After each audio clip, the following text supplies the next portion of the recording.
ہماری اس خاص قربت کے بعد یہ ہماری پہلی ملاقات تھی۔ میں جیسے ہی ان کے گھر داخل ہوا، ان کے چہرے پر ایک گرم جوش مسکراہٹ پھیل گئی۔ انہوں نے آگے بڑھ کر دروازہ بند کیا تو میں نے ان کی کمر کو پیار سے ہلکا سا چھوا۔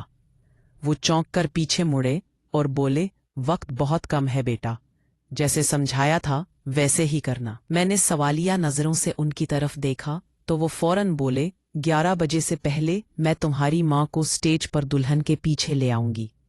تم بھی سٹیج پر آ جانا اور ہمارے پیچھے کھڑے ہو جانا۔ میں وہاں ان کے قریب سے ہلکا سا پیار ظاہر کروں گی۔ وہ مڑ کر دیکھیں گی تو میں ہی ہوں گی۔ تم تب ان کی طرف بالکل نہ دیکھنا۔ میں بار بار یہی کروں گی۔ پھر جب 11 بجے بجلی جائے گی، جنریٹر آن ہونے تک ہلکا سا قربت کا احساس دلانا۔ انہیں تو محسوس ہو جائے گا کہ یہ میرا ہاتھ نہیں، لیکن ان کے رد عمل سے مجھے ضرور پتہ چل جائے گا کہ ان کا دل کتنا پاک اور شریف ہے۔ پھر اگلی بات طے کریں گے۔ میں خاموشی سے سن رہا تھا۔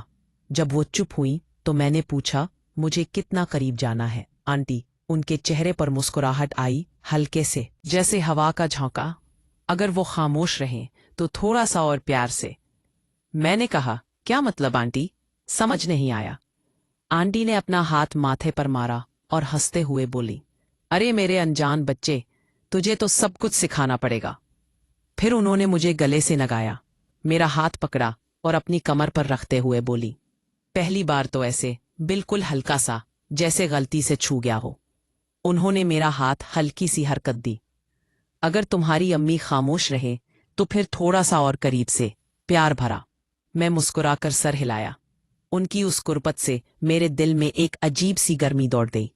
آنٹی نے فوراً محسوس کر لیا اور اپنی ران کو ہلکا سا گڑتے ہوئے بولی، اگر وہ اس پر بھی خاموش رہیں تو اگلی بار اور بھی پیار سے، لیکن اگر وہ جھک جائیں، جو بہت کم چانس ہے، تو تم ان کی کمر کو سہلاتے رہنا، لیکن اگر انہوں نے مڑ کر دیکھا اور چہرے پر ناراضی آئی تو فوراً پیچھے ہٹ جانا۔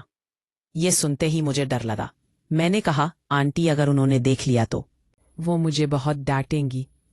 آنٹی سیدھی ہوئی، سنجیدہ لہجے میں بولی، دیکھو، اسی لیے میں پہلے خود ان کے قریب جاؤں گی، انہیں عادی کروں گی کہ انہیں لگے کہ یہ سب میں ہی کر رہی ہوں۔ لیکن اگر وہ تمہارے اور میرے ہاتھ کا فرق پہچان لے اور ہل جائے تو پہلی یا دوسری بار ہی تمہیں اندازہ ہو جائے گا۔ اگر سخت رد عمل آیا تو فوراً بھاگ جانا، میں سنبھال لوں گی۔ یہ کہتے ہوئے انہوں نے مجھے اپنے سینے سے لگا لیا، میرے سر کو، یا اور بولیں، ڈرو مت، بالکل میں ہوں نا، میرے ہو، سہلایا اور اوتے ہوئے تمہیں کچھ نہیں ہوگا۔ پھر انہوں نے مجھے چھوڑتے ہوئے کہا، اب جاؤ اور جیسا کہا ہے ویسا ہی کرنا، اس سے ہٹ کر کچھ مت کرنا۔ میں نے ان کی طرف دیکھا اور ہاتھ اٹھا کر ان کے کندھوں کو پیار سے چھونے کی کوشش کی۔ آنٹی میری اس شرارت پر ہنس پڑی اور بولے، بدمعاش، اتنے دن آیا ہی نہیں، اور اب جب وقت نہیں وہاں کھینچنے لگا ہے۔ اتنے دن کہاں غائب تھا ماں؟ میں شرمندہ سا مسکرا کر میں ہنس پڑا، کیونکہ مجھے آنٹی کی طرف آنے میں ایک عجیب سی جھجک تھی۔ اگر وہ نہ بلاتے تو شاید آج بھی میں ان کے قریب نہ آتا۔ وہ خود ہی بولے، اچھا اب جاؤ، دیر ہو رہی ہے، رات شادی میں ملتے ہیں۔ میں نے کہا، آنٹی بس خیال رکھنا، ایسا نہ ہو کہ مجھے ڈانٹ پڑ جائے۔ اگر امی نے مارا تو؟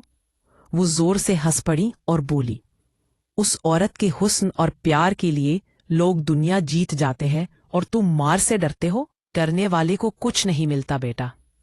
پھر ہنستے ہوئے مزید بولی، کچھ نہیں ہوگا، یہ تو بس پہلا امتحان ہے، اس کے بعد آگے دیکھیں گے۔ انہوں نے میرے گال کو پیار سے کھینچا۔